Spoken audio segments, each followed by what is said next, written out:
They put excavators on my 6,800 acres and claimed the ridge was theirs.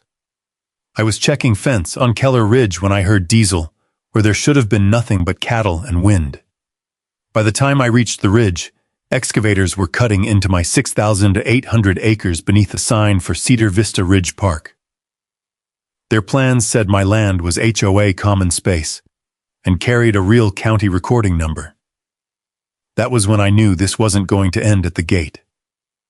Stay with me, because the document they trusted most would eventually expose the truth. And if you enjoy stories where ordinary landowners stand their ground with evidence instead of noise, subscribe and ride along. The first thing I heard was the diesel. Not cattle, not wind pushing through the pines, not Luke hammering a loose rail somewhere below the west pasture. Diesel, heavy equipment. I killed the engine of my pickup and listened.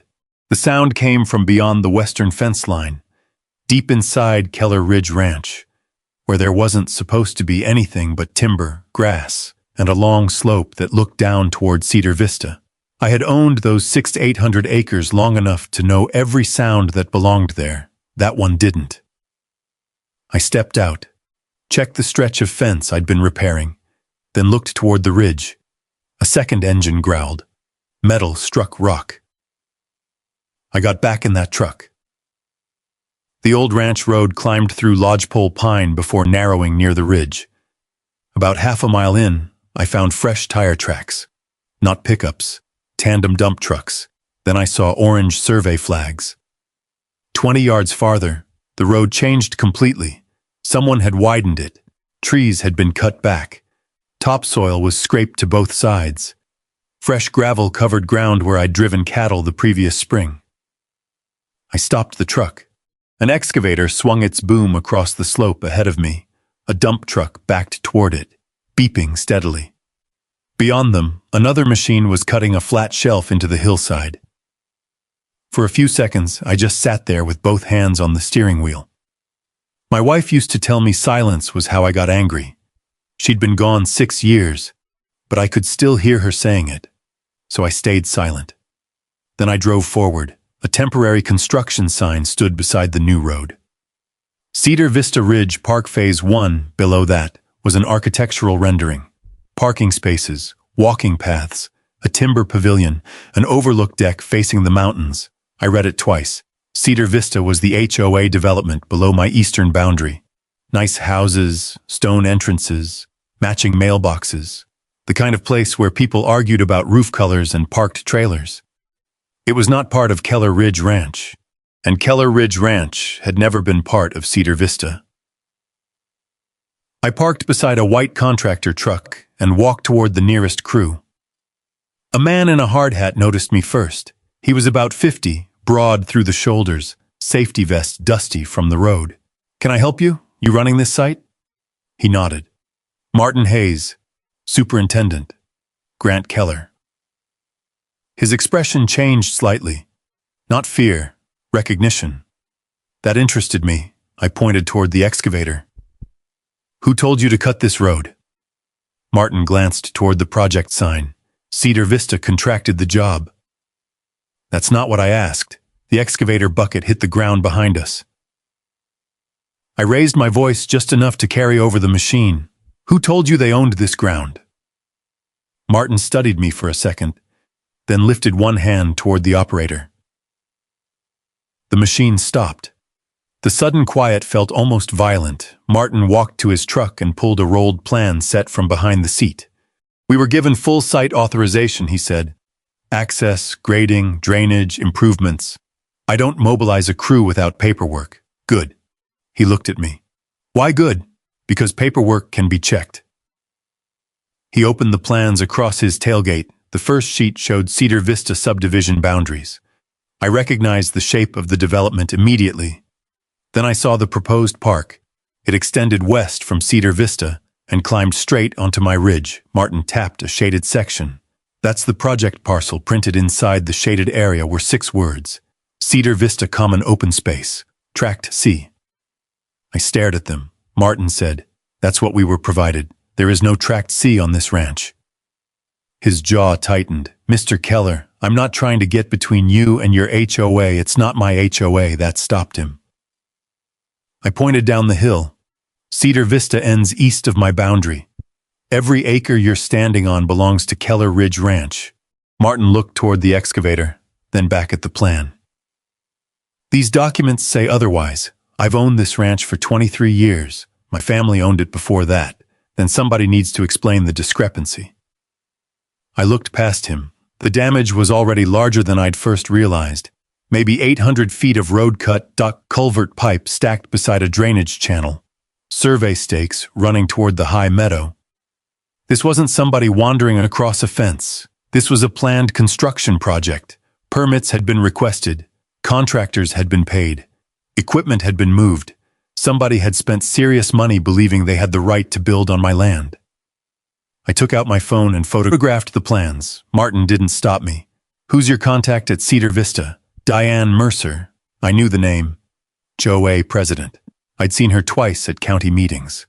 Polished, controlled, always speaking as if the vote had already happened before anyone else entered the room. Martin rolled the plans halfway closed. "I'll hold excavation on this section until I talk to the office. Hold all of it. I can't shut down a contracted site because one man drove up and disputed title." I looked at him.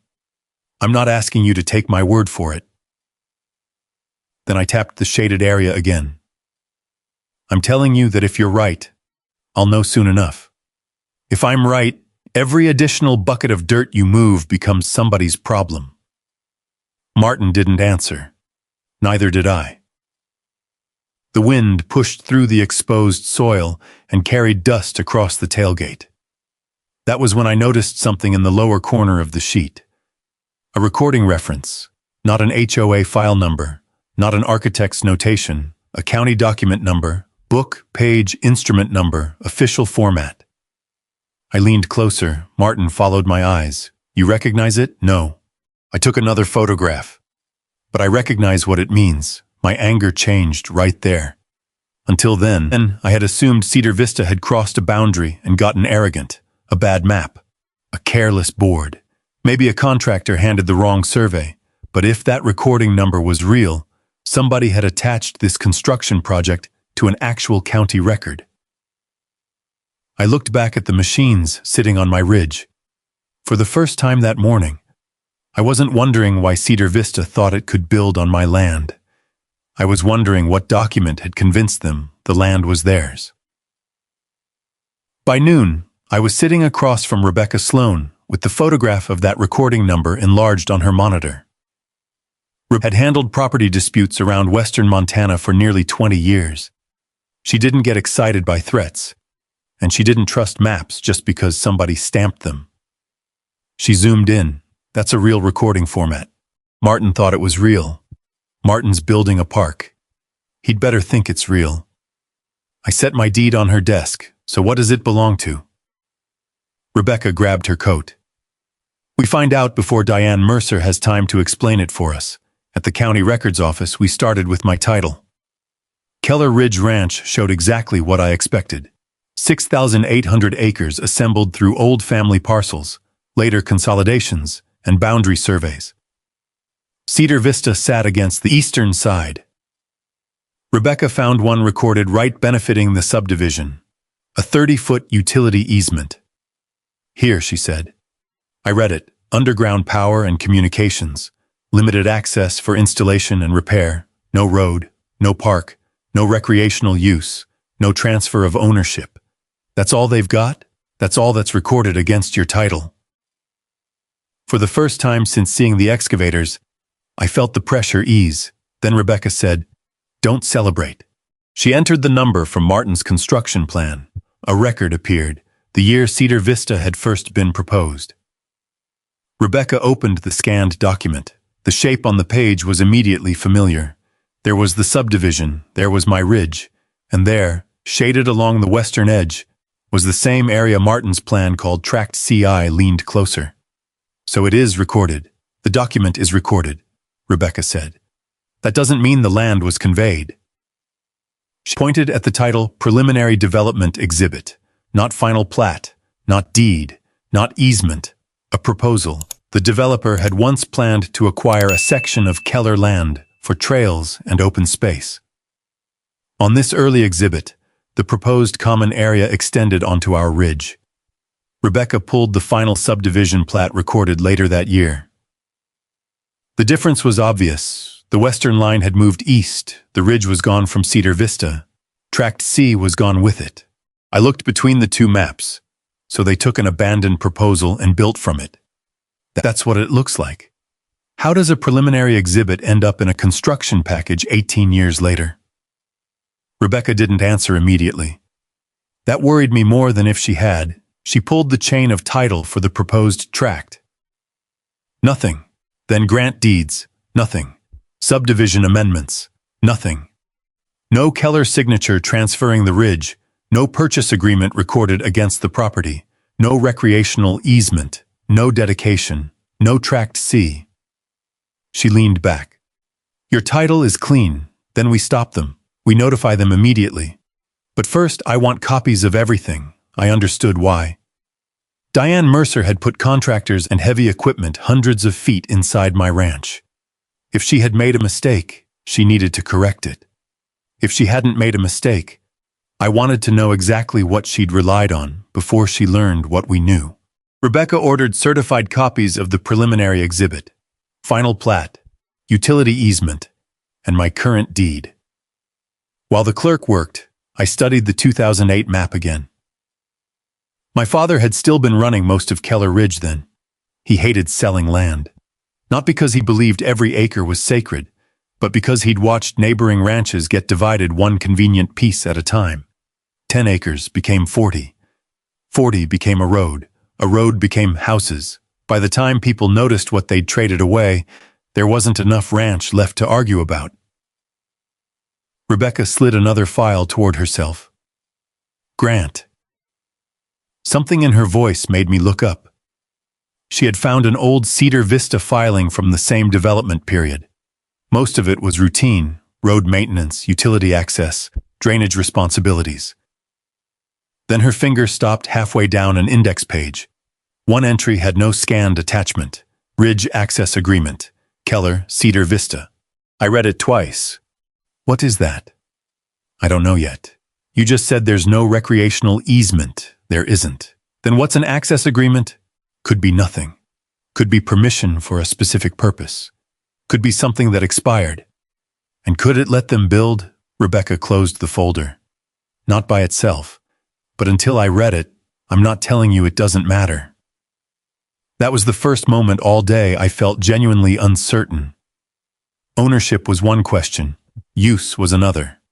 My deed could say Keller on every page and still be subject to a valid agreement my father had signed. Rebecca requested the archived file. The clerk searched twice. Nothing, only the index reference remained. I called Martin before leaving. Any more dirt moved? No, I've paused the ridge work until my office reviews this. Keep it that way. I'll do what my contract requires. So will I. When I hung up, Rebecca was already drafting 2 notices, one to Martin's company, the other to Cedar Vista HOA. At the top of Diane Mercer's copy were 4 words, demand for title evidence. Rebecca signed it. Now she gets to show us what she thinks she owns.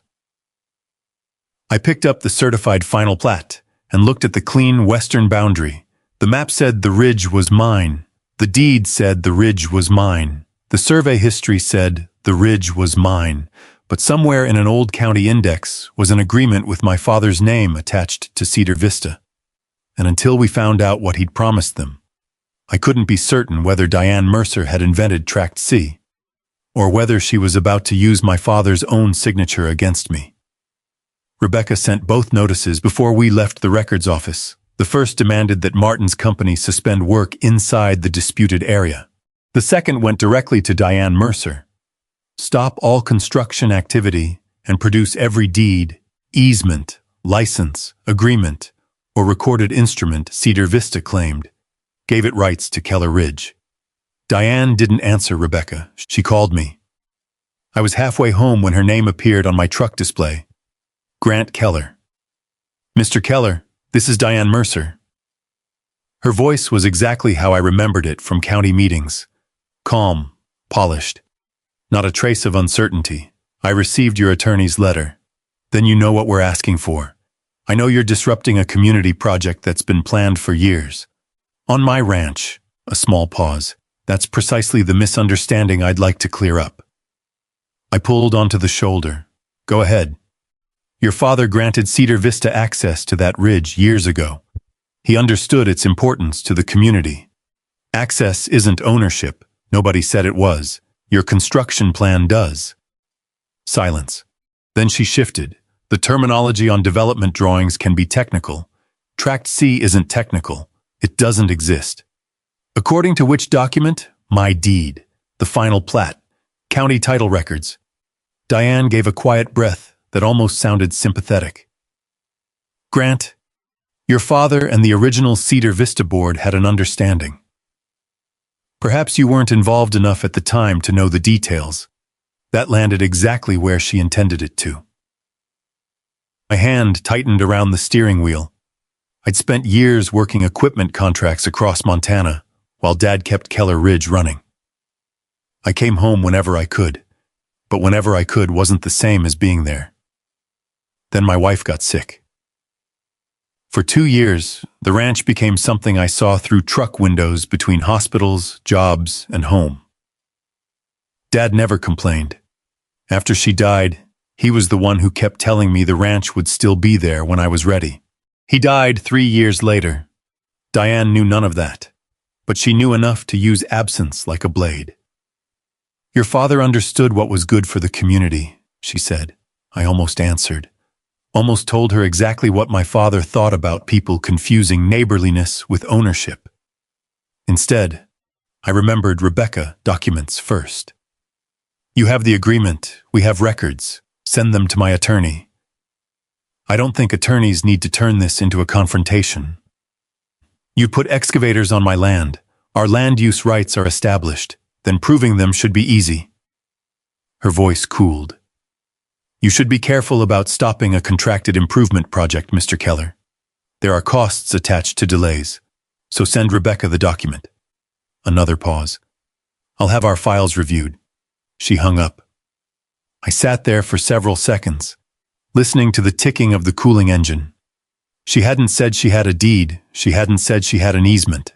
She kept saying understanding, access rights, words broad enough to sound powerful, until somebody asked where they were written. When I reached the ranch, Luke was waiting beside the machine shed. Martin's crew is still up there, he said. Working, equipment's parked. 2 trucks left. Luke looked toward the ridge. We could put the tractor across that road tonight. No, it's our road. And tomorrow Diane tells a judge we blocked access before anybody decided what that old agreement means, so we just let them sit there. We let Rebecca do her job. Luke kicked at the dirt. Granddad would have thrown them off. No. He looked at me. Dad would have read whatever he signed first. That ended the argument. My phone rang again. Rebecca, Diane called you? 5 minutes after your letter. Of course she did. She says Dad gave them access. That's not new information. We already know an agreement may exist. She made it sound permanent.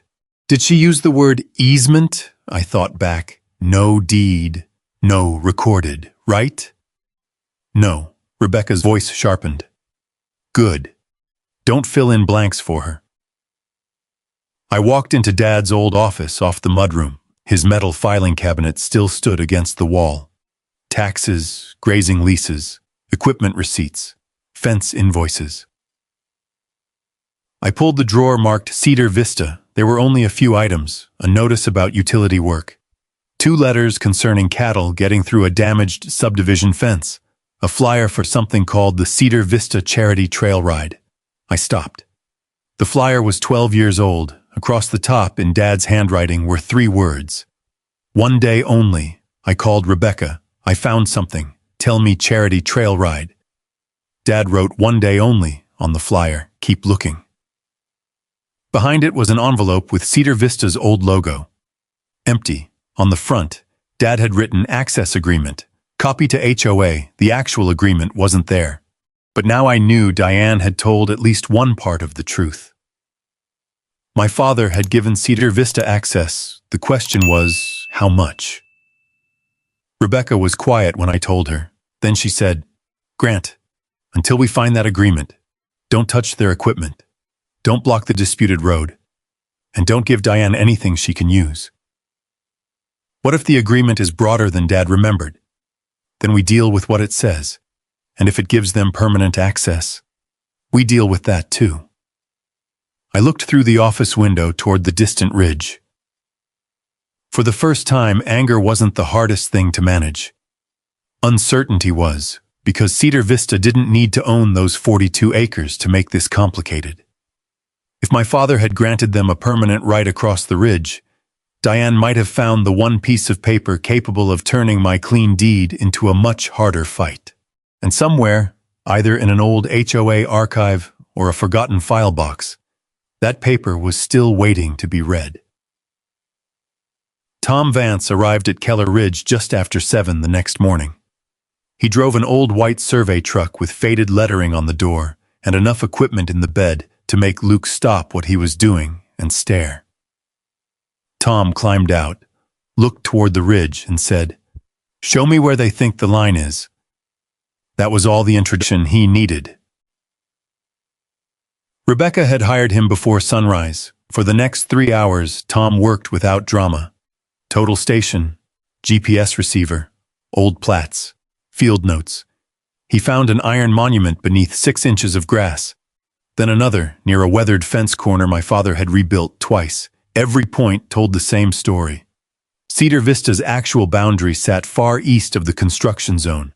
Not 10 feet, not 20, hundreds. Tom walked to the nearest orange construction stake and drove one of his own survey stakes beside it. Then he measured again. 42 acres, he said. I looked at him. What? Approximately 42 acres inside their proposed park footprint are on Keller Ridge Ranch. Luke swore under his breath. Tom didn't react.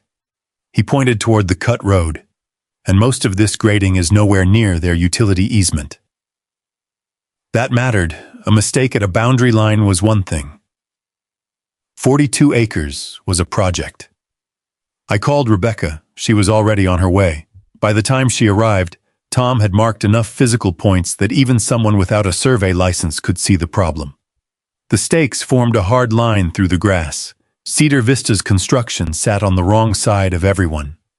Rebecca photographed everything. "Good," she said. "Now we have physical evidence, but not the agreement. Not yet." Her phone rang before I could say more. She answered, listened, then looked at me. That may have just changed. 30 minutes later, a gray Subaru came up the ranch road.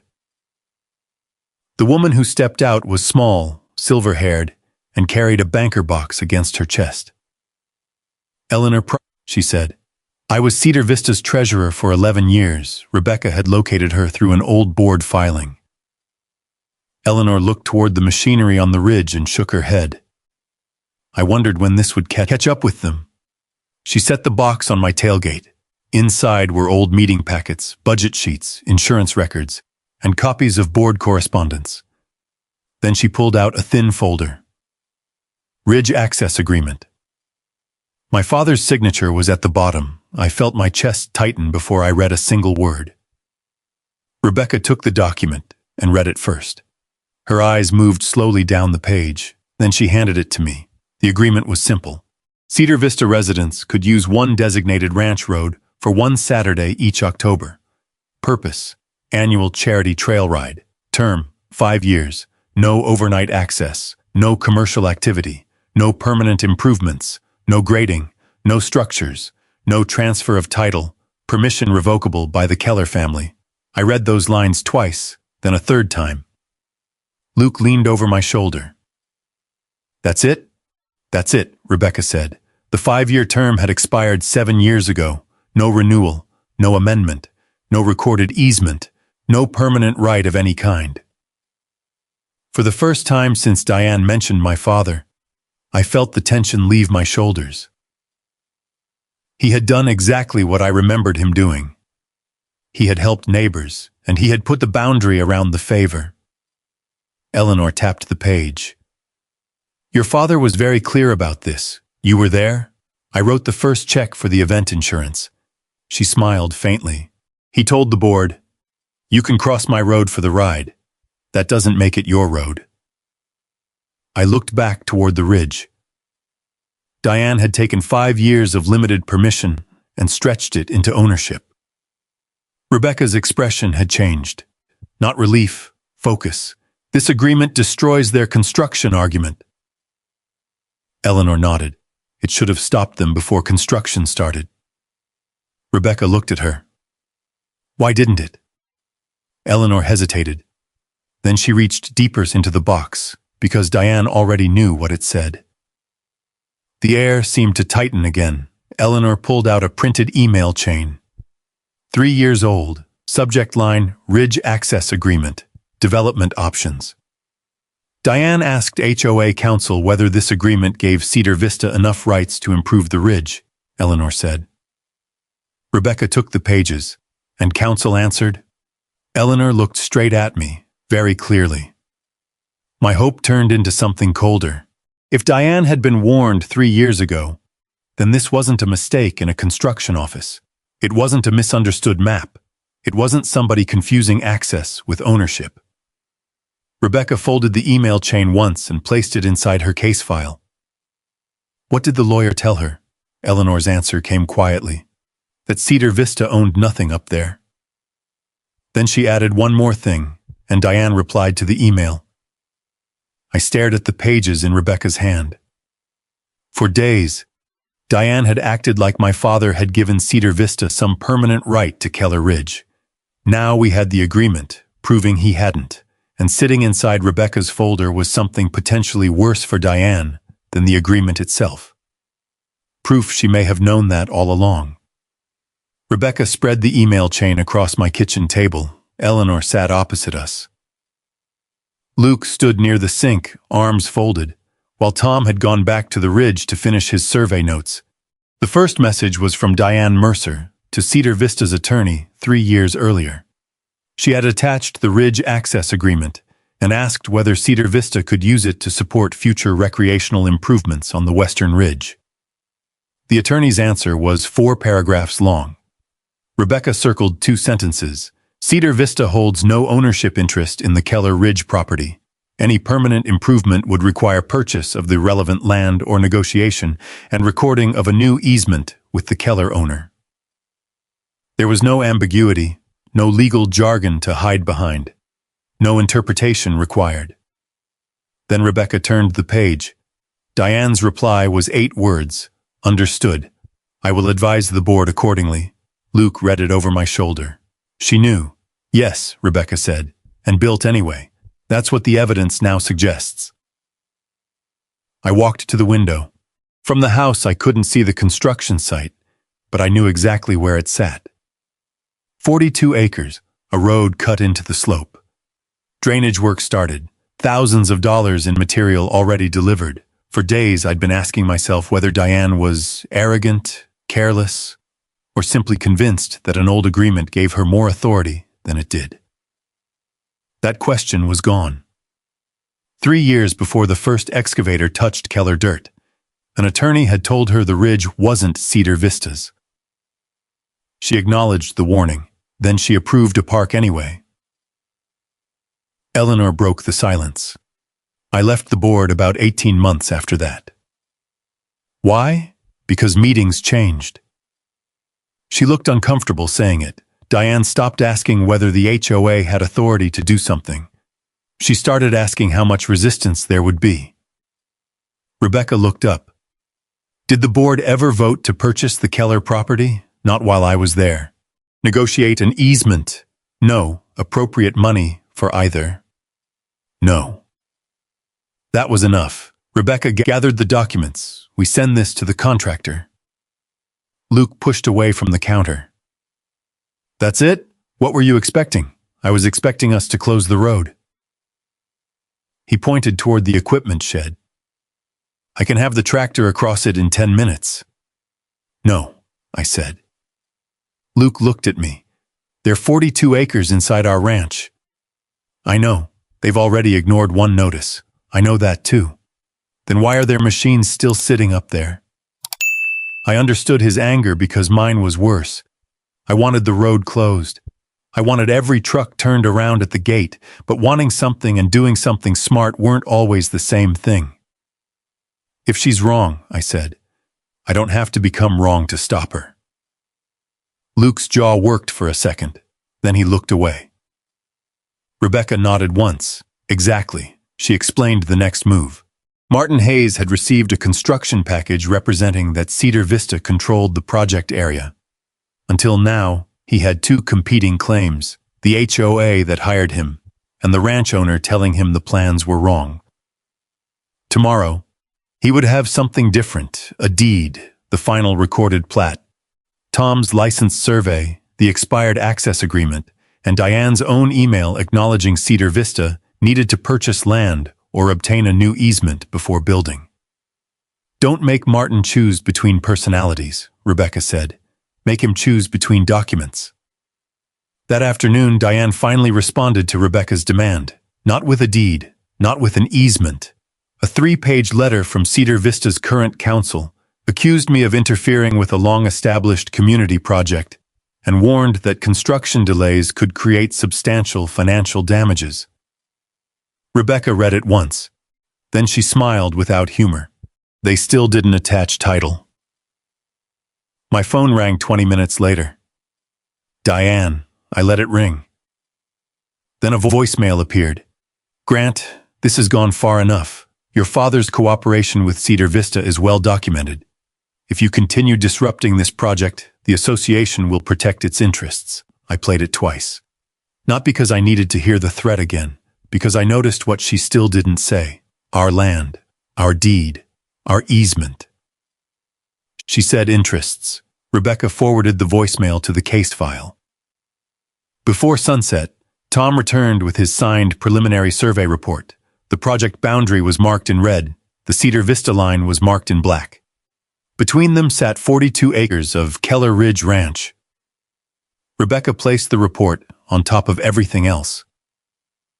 Tomorrow morning, she said, we give Martin the whole package. Luke glanced toward the ridge. And if he keeps working, Rebecca closed the folder. Then he does it knowing exactly whose land he's on. That changed the stakes. Until now, Martin had been operating under Diane's representation. Tomorrow, that protection would disappear. I walked outside after Rebecca left and closed the old wooden gate at the ranch entrance. I didn't chain it, didn't block it, just swung it shut until the latch settled into place. Dad had built that gate himself. For years, he'd opened it for neighbors, trail riders, utility crews, anyone who had a legitimate reason to cross. That was the part Diane had never understood. Permission wasn't weakness, courtesy wasn't surrender. And tomorrow morning, the man running her construction site was going to see the documents proving the difference. After that, Martin Hayes would have to make a choice. And for the first time since I heard those diesel engines on my ridge, the next move didn't belong to Diane Mercer. At 8 the next morning, the ridge was running again. Martin hadn't restarted grading inside the disputed 42 acres, but crews were unloading pipe, moving material, and preparing equipment along the cut road. Diesel rolled through the pines. Rebecca parked beside my truck. Tom arrived behind her. No speeches. We carried one folder up the road. Martin saw us coming and shut the door of his pickup. You brought your answer? Rebecca handed him the folder. We brought yours. Martin opened it on his tailgate. First, my deed, then Cedar Vista's final recorded plat, then the 2008 preliminary exhibit Diane had used. He placed them side by side. Rebecca pointed to the ridge, proposed here, removed here, never conveyed. Martin said nothing. Next came Tom's survey. His eyes stayed on the red line longer. You're saying my entire upper work area is inside Keller property? I'm not saying it, Tom replied. My survey is. Martin flipped to the signed certification. 42 acres, approximately. Then Rebecca gave him the ridge access agreement. Martin read the restrictions. No permanent improvements. No grading, no structures. His expression hardened. This is what Cedar Vista says gives them access? That's the agreement they referenced, Rebecca said. It's expired. 7 years. He turned another page. The HOA Council email. Martin read it once, then again. I watched him reach Diane's response. Understood. I will advise the board accordingly. He looked up. She received this? 3 years ago, Rebecca said, and acknowledged it. That's her email. Martin rubbed a hand across his jaw. His problem had just changed. Yesterday, stopping work meant challenging the client paying him. Today, continuing meant ignoring documents showing that client had sent his crew onto land it didn't own. He pulled out his phone. I'm calling her. Diane answered quickly enough that I knew she'd been waiting. Martin put the call on speaker. Diane, I've received title and survey documents from Mr. Keller's attorney. I told you our counsel is handling that. Your 2008 exhibit isn't the final plat. A pause. Martin, we've already discussed the historical status of that property. I hadn't seen the final plat. You're a contractor. You aren't being asked to interpret property law. No. I'm being asked to put equipment on somebody's ground. Her voice tightened. You have a contract, and my contract says Cedar Vista represents it has legal control of the worksite. Rebecca didn't move. Neither did I, Martin continued. I've also got an access agreement that prohibits permanent improvements, and an email telling you to buy the land or get another easement. Diane went silent. Then came the order. Continue construction. Martin looked at the excavator above us. No one word. Nothing dramatic, but it changed everything. Excuse me? I'm suspending the project until you show me title or recorded authority covering this work. You do not have authority to suspend an HOA-approved capital project. I have authority over my crews. Martin, show me title and I'll restart. Until then, nobody moves dirt. He ended the call. Then he reached for his radio. All Cedar Vista crews, hold operations. Secure equipment. No excavation, hauling, grading, or installation until further notice. The excavator above us stopped first. Its bucket settled against the earth. A loader went quiet, then a compact track machine, then the dump truck idling near the lower turn. One engine after another disappeared until the sound I'd been hearing across Keller Ridge for days was gone. No cheering, no victory speech, just wind moving through dry grass. I hadn't realized how much those engines had gotten inside my head until they stopped. Luke stood farther down the road beside the fence. He gave me one nod. That was enough. Martin closed the folder. I'm keeping copies. Rebecca handed him a second set. That's why we brought two. A black SUV appeared below us 20 minutes later. Diane.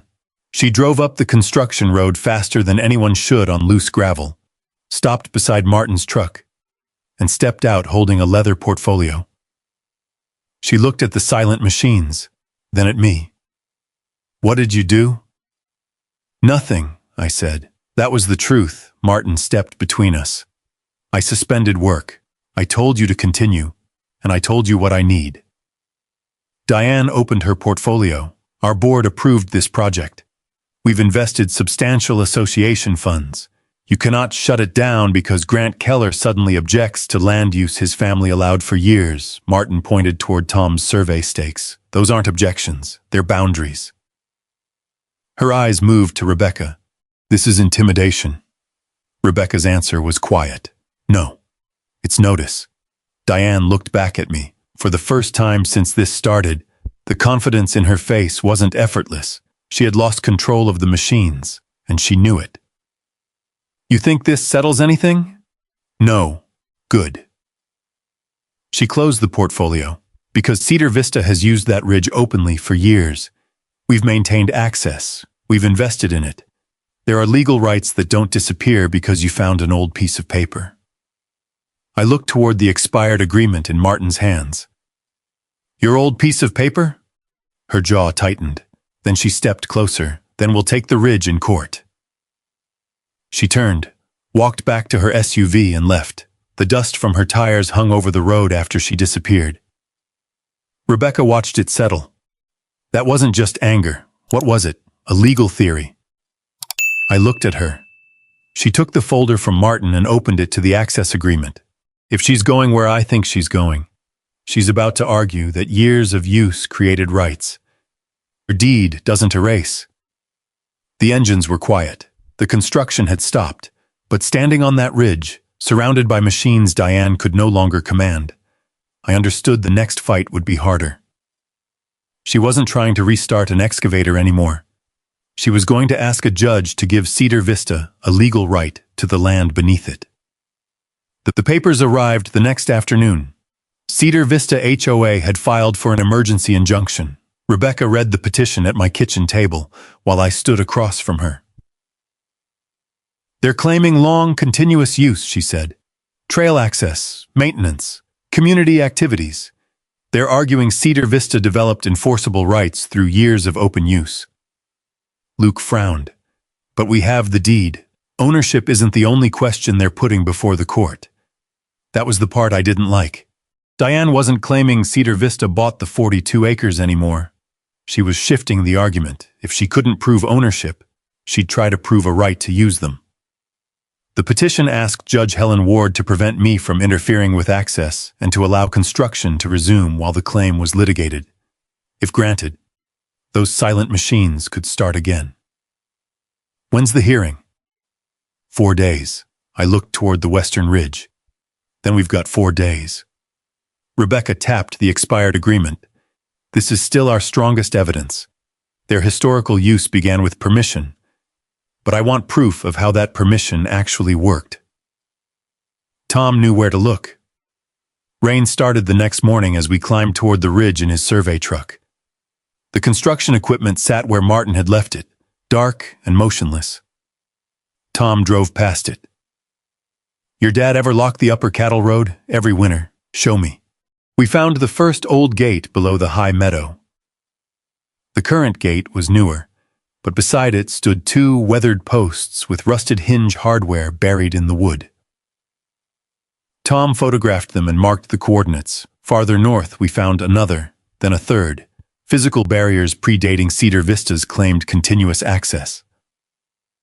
Back at the ranch office, Luke pulled old photographs from storage. One showed Dad beside the western gate 12 years earlier. Behind him hung a chain. Another showed riders gathered for the charity event. A temporary sign had been wired to the fence. Cedar Vista Charity Trail, ride access 8 a.m., 5 p.m. one day. Exactly what the agreement said. Rebecca came over that afternoon with county aerial imagery. She laid 4 years across the table. In one image, the ranch road was barely visible. In another, the gate was closed. There was no maintained public trail system, no permanent recreation area, no Cedar Vista improvements on the ridge. Diane's continuous use was beginning to look a lot like occasional permission. But Rebecca didn't relax. They don't need a perfect story to get temporary relief. They need enough uncertainty to convince Judge Ward not to disturb what they call the status quo. The status quo was cattle and grass, I know that. We have to prove it. Eleanor arrived before dark, carrying another stack of old HOA board packets. She found references to the charity trail ride in 4 different years. Each one described access the same way. Permission requested from Keller family. Permission granted. Gate to be opened by Keller representative. Gate to be closed after event. Rebecca lined the minutes up across the table. That's what I wanted. Luke looked confused. They admit they used it. Exactly. Rebecca tapped the first set of minutes, because they asked, then the second, and asked again, then the third.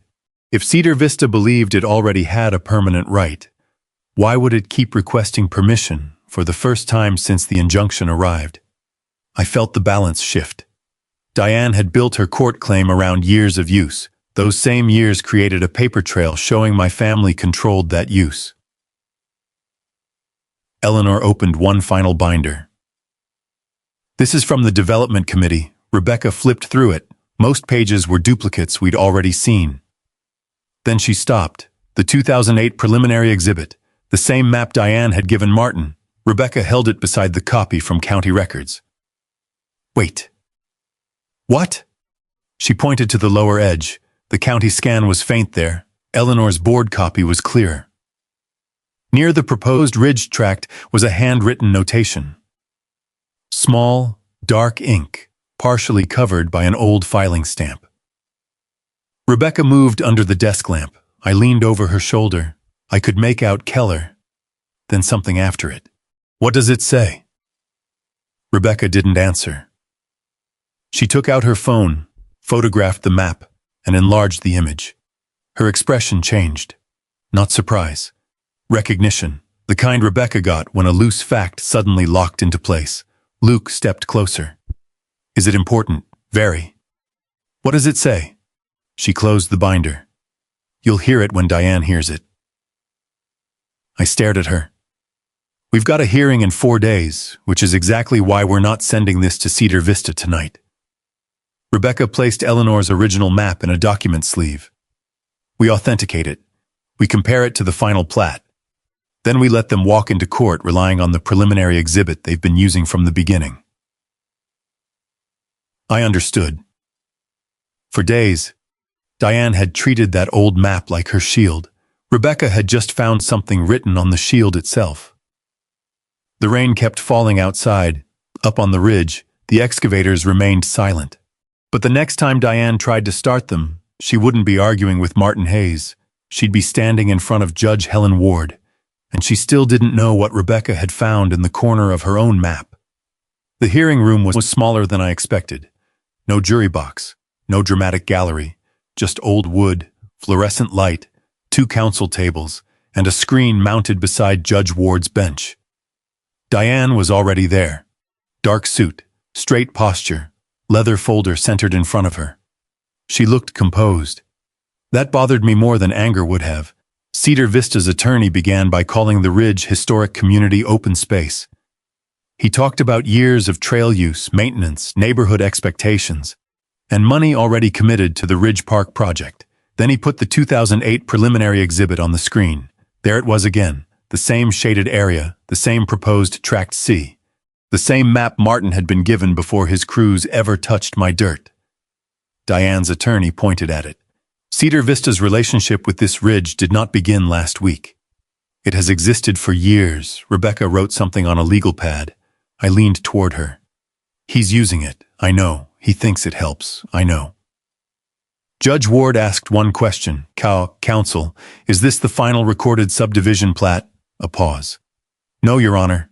It's an earlier development exhibit, but it reflects the intended common-spaced configuration. Rebecca looked at me. That word mattered. Intended, not owned. When our turn came, Rebecca didn't start with Diane. She started with my deed. The screen changed. Keller Ridge Ranch, she said. 6,800 acres. No conveyance of the disputed 42 acres to Cedar Vista, then the final plat. The western subdivision line stopped well short of the ridge, then Tom's survey. Black line for Cedar Vista. Red outline for the proposed construction. The red sat entirely on my side. Tom testified in plain language. I located the controlling monuments, checked them against the final recorded plat and Keller title documents, and surveyed the construction footprint. The disputed park area is inside Keller Ridge Ranch. How far inside? Hundreds of feet in places. Diane's attorney tried to redirect the issue toward use. Rebecca was ready. She put the Ridge Access Agreement on screen. One Saturday each October, 5-year term, charity trail ride, no permanent improvements, no grading, no structures, permission revocable. Then came the old board minutes Eleanor had preserved. Rebecca enlarged one sentence. To be requested from Keller family prior to each event. Judge Ward read it silently. Rebecca turned toward Cedar Vista's table. If Cedar Vista believed it possessed a permanent right of access, why did its own board repeatedly request permission? The attorney stood, because the parties maintained a cooperative relationship. Rebecca nodded. Exactly. Cooperative, permissive, the word hung there. Diane's argument depended on long use creating rights. Our documents showed the opposite. Every year they used the ridge. They acknowledged someone else's authority over it. Then Rebecca called Eleanor. She identified the board records. She identified the agreement. She identified Diane's email exchange with HOA counsel. Rebecca put that on screen next. Cedar Vista holds no ownership interest in the Keller Ridge property. The room went still. Then Diane's reply appeared beneath it.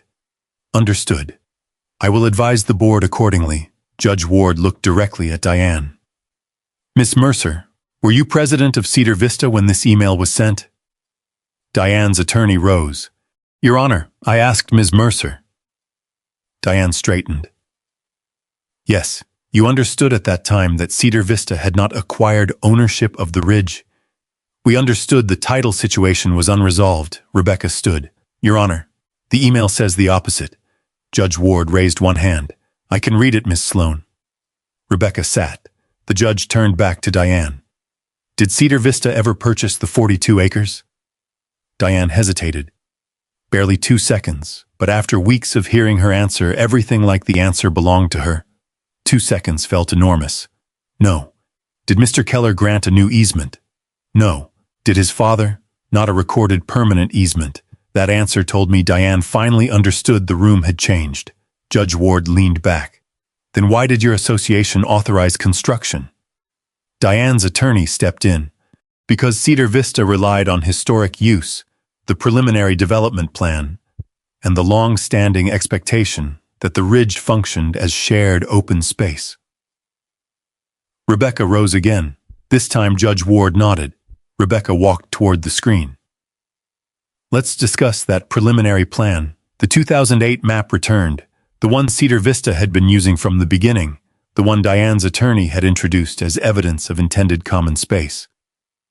Rebecca placed the final plat beside it. One is a proposal.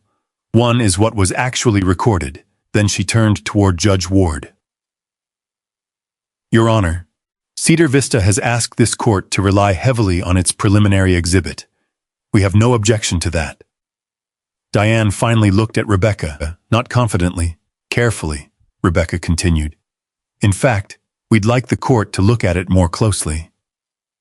She handed the clerk Eleanor's archived copy. The clerk scanned it. The old map filled the screen. Rebecca pointed toward the lower edge. Please enlarge that section. The image expanded. I saw the filing stamp, the proposed ridge tract, and beside it, the handwritten line Rebecca had refused to show us fully before today. Diane leaned forward. Her attorney did too. Judge Ward adjusted her glasses. Rebecca faced the bench. Your Honor, I'd like to enlarge one line on their own map. And for the first time that morning, Diane Mercer looked like she already knew she didn't want anyone in that room to read it. The clerk enlarged the lower corner. Old handwriting sharpened across the screen. 4 words appeared first. Keller declined, then the rest. Do not include in final plat. Nobody spoke. Rebecca let the silence do the work. The notation sat beside the proposed recreation tract Cedar Vista had spent the morning calling historic community open space. Judge Ward leaned toward the screen. Miss Sloan, authenticate this. Rebecca turned to Eleanor. Mrs. Price, where did this document come from? The Cedar Vista Board Archive. Was it created recently? No. It was already in the development files when I became treasurer. Did you alter it? No. Do you recognize the notation? Eleanor nodded. It was discussed during an old records review.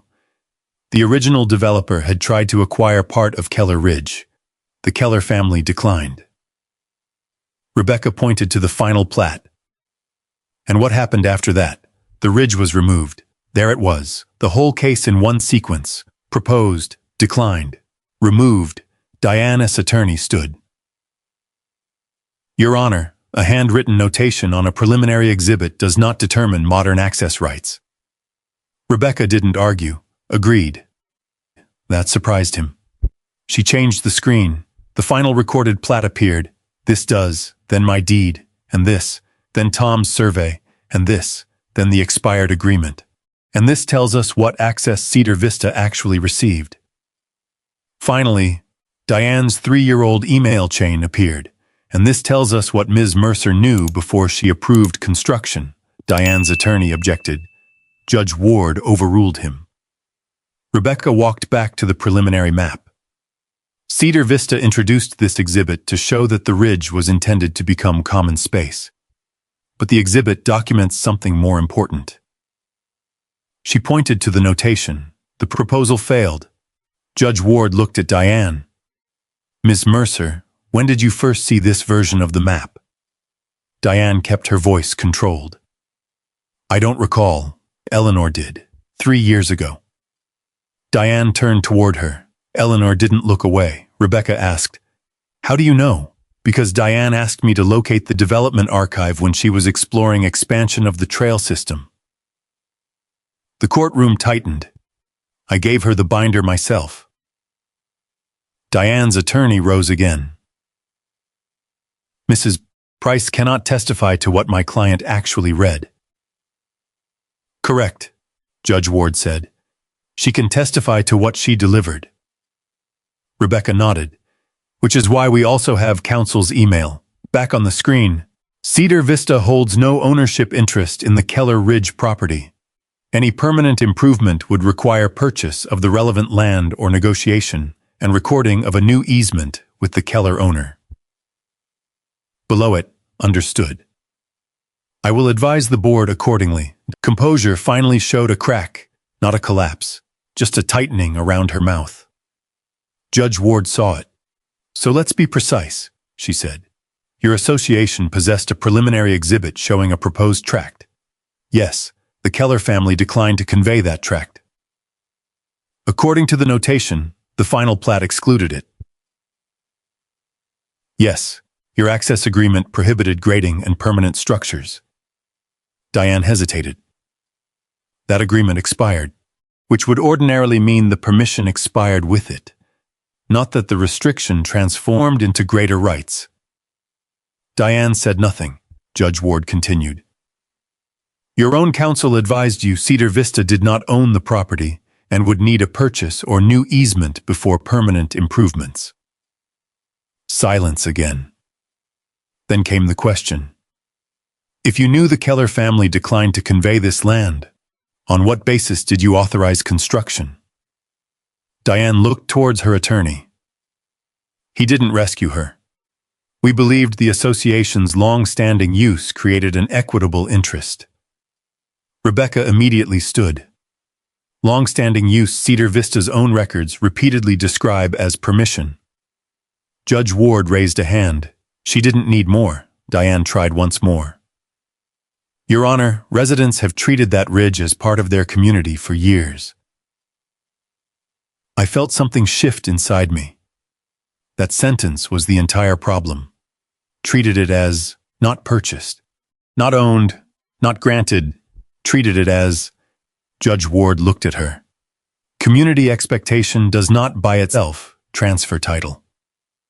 Diane lowered her eyes. For weeks, she'd spoken as if confidence could fill every missing signature. Now, every document was sitting in one room, and none of them said what she needed them to say. Judge Ward turned to Rebecca. Do you dispute that Cedar Vista residents used portions of the ranch road? No, Your Honor. Do you dispute that some maintenance occurred? No. Rebecca picked up the Ridge Access Agreement. We dispute what that use meant. The Keller family allowed limited access. Cedar Vista now asks the court to convert that generosity into a permanent right the agreement expressly refused to create. I thought about Dad opening that gate every October, one Saturday, a charity ride, neighbors crossing ranch land because he had said yes. Diane had mistaken repetition for entitlement. Rebecca hadn't. Neither had the paperwork. Judge Ward removed her glasses and closed the file in front of her. The sound was small. It still seemed to fill the room. Diane sat perfectly still. Her attorney whispered something to her, but she didn't respond. Judge Ward looked first at Cedar Vista's table, then at ours. I'm prepared to rule. And in that moment, I realized the most damaging evidence against Diane Mercer hadn't come from my deed, my survey, or even her lawyer's warning. It came from the map she had trusted enough to build on.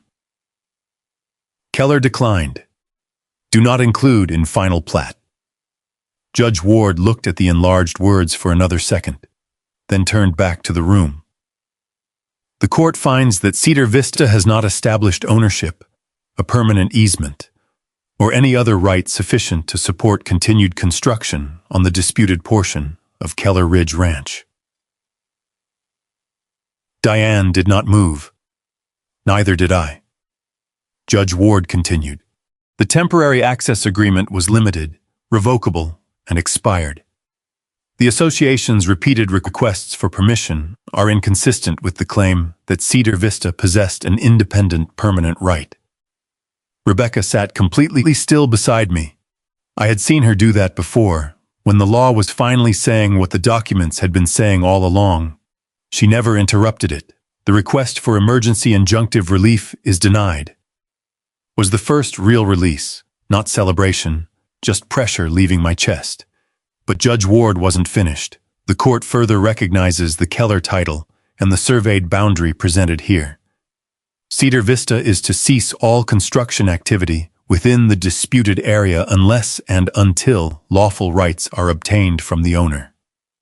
Diane's attorney began writing quickly. Judge Ward looked toward him. Additionally, the association will be responsible for reasonable costs directly related to removing unauthorized improvements, correcting drainage disturbance, reseeding affected ground, and the survey and legal expenses necessary to resolve this encroachment. Diane finally looked up. Your Honor, her attorney touched her sleeve. She stopped. Judge Ward closed the file again. This ruling does not prevent Cedar Vista from negotiating with Mr. Keller in the future. It simply prevents the association from treating negotiation as unnecessary. That line landed harder than anything else, because that had been the entire fight.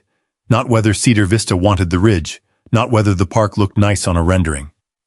Whether wanting something gave them the right to skip asking. Court adjourned. No applause, no shouting, no victory speech on the courthouse steps. Diane gathered her papers while two Cedar Vista board members stood several feet away from her.